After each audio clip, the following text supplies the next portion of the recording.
Article 63. The Vice President of India. There shall be a Vice President of India. Sir, the Vice President of India is the ex officio chairman of Rajya Sabha.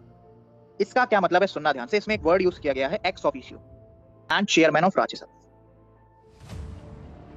All right, ये क्या है sir? Parliament. All right. This is Lok Sabha.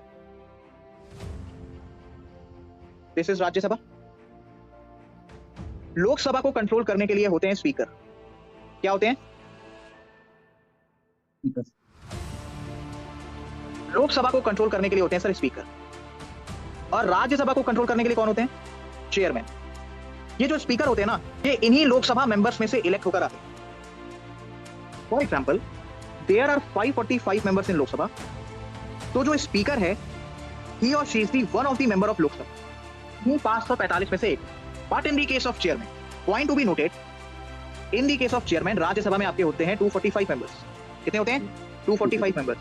In the case of chairman, ही और she is not the member of Rajya Sabha, यानी कि chairman of Rajya Sabha is the ex officio member. मतलब sir, वो इन 245 members में से नहीं है. इसका मतलब क्या होता है सर कि वो जो 245 मेंबर्स हैं उसमें से इलेक्ट होकर या उसमें से वो भैया चुनकर चेयरमैन नहीं बने.